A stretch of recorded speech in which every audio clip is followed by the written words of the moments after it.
Hello साथियों, नमस्कार। मैं हूं आपका दोस्त आशीष पाठक। साथियों, जब भी हम पशुपालन की बात करते हैं या डेयरी ट्रेनिंग की बात करते हैं, तो आप अगर ट्रेनिंग के लिए जाते हैं तो भी सबसे पहले सबसे पहला सूत्र आपको सिखाया जाता है कि बेस्ट मैनेजमेंट जो है आपका, फीडिंग मैनेजमेंट जो आपको बेस्ट तरीके से करना है। तो दोस्तों, आज हम मैनेजमेंट ऑफ डेयरी फार्म की बात करेंगे। जो फीडिंग मैनेजमेंट है, जो सबसे सही तरीका है, सफल सफल डेयरी का सूत्र है। दोस्तों, अगर आप फीड प्रबंधन सबसे सही तरीके से करेंगे, जो आहार प्रबंधन है, जो फीडिंग मैनेजमेंट है, अगर आप सही से करते हैं, तो दोस्तों फीडिंग मैनेजमेंट में किन किन बातों का विचार करना होता है, किन किन बातों पे ध्यान देना होता है। अगर आप ट्रेनिंग के लिए जाते हैं तो वहाँ पे आपको किन किन फीडिंग मैनेजमेंट में क्या क्या आपको सिखाते हैं, आज हम उन सभी विषयों पर चर्चा करेंगे दोस्तों। तो दोस्तों, हम अपना सब्जेक्ट स्टार्ट करने से पहले हम आपसे कहना चाहेंगे कि हमारा ये वीडियो अगर आप फर्स्ट टाइम देख रहे हैं तो हमारे चैनल को सब्सक्राइब करें, और दोस्तों अगर वीडियो अच्छा लगे तो वीडियो को लाइक दिया करें। साथियों, हमारे जितने भी सब्सक्राइबर भाई हैं, मैं उन सब का दिल से आभार प्रकट करता हूं, क्योंकि वो हमें बराबर प्यार और सपोर्ट दे रहे हैं। साथियों, आज हम जैसा कि फीडिंग मैनेजमेंट की बात कर रहे हैं, तो फीडिंग मैनेजमेंट में आप देखेंगे कि फार्मर 50 से 60% खर्चा अपना फीडिंग पर करते हैं। साथियों, जो भी पशुपालक है, उसका लक्ष्य एक ही होता है कि अपने छोटी छोटी गलतियों के जो गलतियां हैं उनको सही करके अपने लक्ष्य को पाना। तो साथियों, जो फीडिंग मैनेजमेंट में जो छोटी छोटी कमियां हैं उनको दूर करके, और उसका जो पूरा का पूरा लाभ, मतलब आप जो भी फीडिंग मैनेजमेंट है सबसे बेस्ट तरीका करें, उसका लाभ लेने के लिए आपको कुछ पॉइंट पर ध्यान देना होता है। दोस्तों देखिए, फीडिंग मैनेजमेंट का प्रमुख उद्देश्य होता है प्रोडक्शन, और उसके बाद रिप्रोडक्शन। प्रोडक्शन में हो गया आपका कि मैक्सिमम आपको मिल्क, जो दूध है, अधिक से अधिक उसका उत्पादन आपको मिल सके। दूसरा उद्देश्य है दोस्तों कि उसको बोलेंगे रिप्रोडक्शन। रिप्रोडक्शन में मतलब आपका पशु हेल्थी रहे और स्वस्थ सही रहे, उसका शारीरिक जो रोग प्रतिरोधक क्षमता सही रहे। तो कहने का मतलब है, जो तीसरे नंबर पे आता है वो है प्रॉफिट।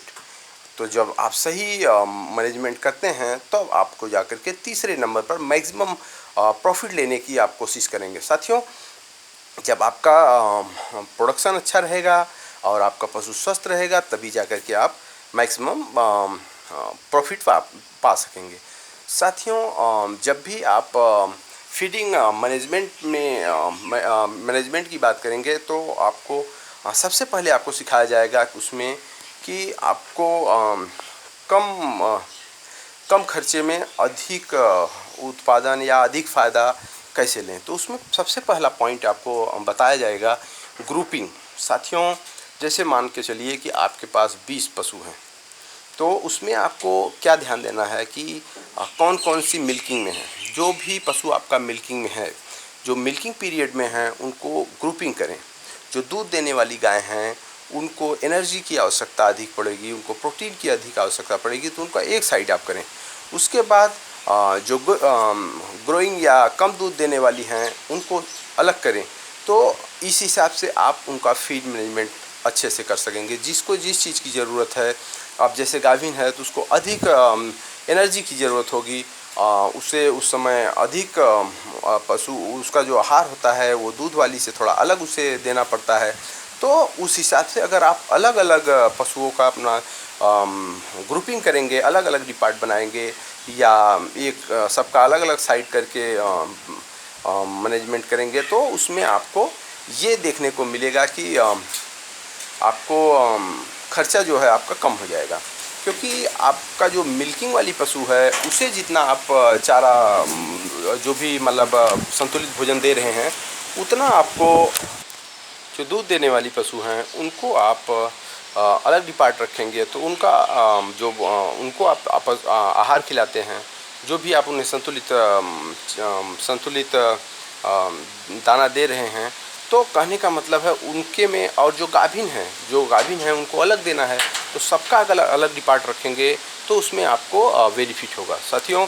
तो पहला नंबर हो गया ग्रुपिंग। गाभिन को आपको एक साइड करना है जो प्रेग्नेंट पशु हैं, उसके बाद जो दुधारू पशु हैं उनको एक साइड करना है, उसके बाद जो हीफर हैं उनको एक साइड रखेंगे, जो भी बच्चे हैं। कहने का मतलब है पहला नंबर पे आपको ग्रुपिंग करना है। दूसरे नंबर पे क्या है, कास्ट ऑफ फीड। जो महंगा पशु आहार आप मार्केट से खरीदते हैं साथियों, वो आपको ज़्यादा खर्चा लगता है, तो उसे कम करने के लिए आपको क्या करना पड़ेगा, जैसे आप लोकल दाना खरीद लेंगे, जहाँ पे गेहूँ हो रहा है गेहूँ, मक्का हो रहा है मक्का, जो भी लोकल दाना आप लेंगे वो आपको सस्ता पड़ेगा। तो आप जब दूसरे नंबर पे आपको क्या करना है, cost of feed. Cost of feed मतलब आपको महंगा जो पशु आहार है उससे बचना है, और जो सस्ता दाना पड़ रहा है उसको आप खुद तैयार करके अपने पशुओं को अवेलेबल करें। दोस्तों इससे क्या होगा, आपका पैसे का जब बचत होगा तो आपका, मैं पहले ही आपको बता चुका हूँ कि आपका उद्देश्य क्या है, प्रोडक्शन। उसके बाद अगर आप फीडिंग मैनेजमेंट की बात करेंगे तो आपको प्रोडक्शन के बाद री प्रोडक्शन, और उसके बाद प्रॉफिट। लास्ट आपका उद्देश्य लक्ष्य क्या है, प्रॉफिट। तो साथियों जब आप सस्ता दाना खरीद करके बनाएंगे तो आपका लक्ष्य जो है अधिक से अधिक प्रॉफिट होगा, पूरा होगा साथियों। उसके बाद तीसरे नंबर पे अगर हम बात करते हैं तो तीसरे नंबर पे आता है कि जो ग्रीन फोल्डर है या तो साइलेज है, आप अगर आपके यहाँ आराम से साइलेज उपलब्ध हो रहा है तो आप साइलेज खिला सकते हैं, दे सकते हैं अपने पशु को। साइलेज से आप देखेंगे कि पशु का जो मूल आहार है वो ग्रीन फोल्डर ही है, जो आपका हरा चारा है, या तो हरा चारा या तो फिर आप अगर उसे साइलेज दे रहे हैं तो वो सबसे मूल आपका आहार है साथियों। हरे चारे के बिना डेयरी को असंभव सा कह सकते हैं कि बिना हरा चारा का आपका डेयरी अगर है तो वो बेनिफिट लेकर के उतना नहीं आएगा। अगर हरा चारा कर देते हैं तो आपका बेनिफिट जो है, प्रॉफिट, लास्ट आपका जो लक्ष्य है उसमें आपको लक्ष्य तक पहुंचने में काफ़ी ही ज़्यादा मदद मिलता है साथियों।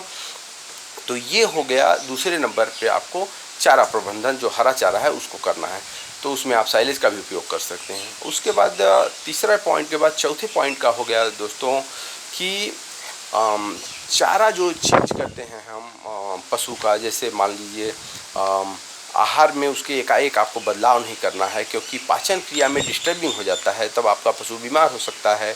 इसलिए कभी भी, जैसे मान लीजिए भूसे का ही है, भूसा आपका सीजन में जब चेंज हो रहा है तो उसको आपको एकाएक बदलाव नहीं करना है। आपको चारा का जो चेंजिंग सिस्टम है उसे धीरे धीरे लागू करना है। तो इससे क्या होगा कि आपका पशु स्वस्थ रहेगा, उसे डाइजेशन में प्रॉब्लम नहीं होगा और तमाम बीमारी उसको नहीं पकड़ने पाएगी। तो इससे क्या होगा, आपका जो दवा पे पैसा जाने वाला है, जो पशु के बीमारी पे पैसा जाने वाला है, वो आपका बच जाएगा, आपका पशु बीमार नहीं होगा, डिस्टर्ब नहीं होगा। तो दोस्तों उसका पाचन क्रिया डिस्टर्ब ना हो, इसके लिए आपको जो चारा चेंजिंग है उसे आराम से करना है। पाँचवें नंबर पे हमें क्या देखना है कि टोटल मिक्स राशन। इसके पहले हम वीडियो बनाए थे संतुलित आहार का, उसमें हम आपको बताए थे कि जो TMR बना करके अगर आप अपने पशु को देते हैं तो पशु का प्रोडक्शन और स्वास्थ्य सबसे बहुत ही अच्छा रहेगा साथियों। आप देखेंगे कि धीरे धीरे आहार में जब बदलाव लाएंगे तो उससे आपका पशु जो है बीमार नहीं होता है, और टोटल मिक्स राशन आप देते हैं तो इससे प्रोडक्शन आपका अधिक रहता है। दोस्तों टोटल मिक्स राशन में आपको हरा साइलेज अगर है तो ठीक है, नहीं तो हरा चारा, उसके बाद पशु आहार और अच्छी क्वालिटी का जो भूसा है, विटामिन्स है, तो मिनरल मिक्सचर आप दे सकते हैं ताकि दूध की क्षमता बरकरार रहे साथियों। इसके बाद छठे नंबर की बात करेंगे तो जो डंक इन्फेक्शन है, गोबर की जांच है, इसे आपको हमेशा करना रहता है। ये भी फीडिंग मैनेजमेंट का हिस्सा है साथियों। कभी भी आपको देखना है कि आपके पशु का जो है गोबर ज़्यादा गीला तो नहीं है, पतला तो नहीं हो रहा है, उसमें भूसे में पार्टिकल तो नहीं है, और अगर ये सब चीज़ आपको आइडिया आ जाएगा, आप ये सब चीज़ देखने लगेंगे तो आपको ये समझ में आएगा कि आपका डॉक्टर जो है, आपको खुद डॉक्टर बनना पड़ेगा, क्योंकि जब इन सब चीज़ों को आप स्वयं देखने लगेंगे, खुद अनुभव करने लगेंगे, तो आप देखते हैं कि आपके पशु को खाने में क्या ज़रूरत है या उसे क्या बदलाव करना है, ये सब चीज़ें आप स्वयं डिसीजन लेने लगेंगे। साथियों, जब ये सब डिसीजन आप खुद ले लेंगे तो आपका पैसा जो है कहीं न कहीं आपको बचत होगा, तो आपका ये बेस्ट मैनेजमेंट में आएगा। साथियों, उसके बाद 7वें नंबर पे है पानी। पानी जो वाटर है, वाटर को आपको साफ़ सुथरा पानी आपको पशु को, आपका जो पशु है उसे हो सके तो 24 टाइम आप चौबीसों घंटे आप माने तो हर टाइम आप उपलब्ध कराएं, और नहीं हो सकता है तो अधिक से अधिक बार उसे पानी की उपलब्धता ज़्यादा से ज़्यादा टाइम कराने की कोशिश करें। दोस्तों, जो पानी है, दूध में भी पानी उसके शरीर में सबसे ज़्यादा मात्रा में पानी पाया जाता है, और दूध पानी के वजह से ही, खून के वजह से, तो जो खून है उसका खून का निर्माण होने के लिए, खून से दूध बनने के लिए पानी का सबसे अहम रोल होता है। इसके लिए साथियों, पानी की अपने पशु को उपलब्धता एकदम अच्छे तरीके से ज़्यादा से ज़्यादा टाइम और शुद्धता के साथ उपलब्ध कराएं। साथियों, इसके बाद इन 7 पॉइंट्स के बाद 8वां पॉइंट जो सबसे महत्वपूर्ण पॉइंट है फीडिंग मैनेजमेंट में साथियों, कि आपको डीवार्मिंग जरूर करना है अपने पशु का। समय से 3 महीने पर आपको हमेशा डीवार्मिंग करना है। बिना डीवार्मिंग के आपका फीडिंग मैनेजमेंट सब बेकार है, क्योंकि आप जो भी खिलाएंगे सब गोबर में जाएगा। इसके लिए आपको डीवार्मिंग हर पशु का हर 3 महीने पे बहुत ज़रूरी है। डीवार्मिंग का हम जो वीडियो बनाए हैं उसे आप देख करके जान जाएंगे कि आपको डीवार्मिंग किस तरीके से करना है। सही तरीके से आपको डीवार्मिंग करना है साथियों, ताकि आपका पशु स्वस्थ रहे और उसके पेट में कीड़े न पड़ें, आपका पशु डिस्टर्ब न रहे और आपका प्रोडक्शन अच्छा रहे। साथियों, पेट के कीड़ों की वजह से जो इफ़ेक्ट आपके पशु पर होता है उसे आप देखेंगे कि आपका पशु खाएगा नहीं, और तमाम टाइप का प्रॉब्लम होता है। तो इसके लिए डीवार्मिंग बहुत ही आवश्यक होता है। साथियों, फीडिंग मैनेजमेंट में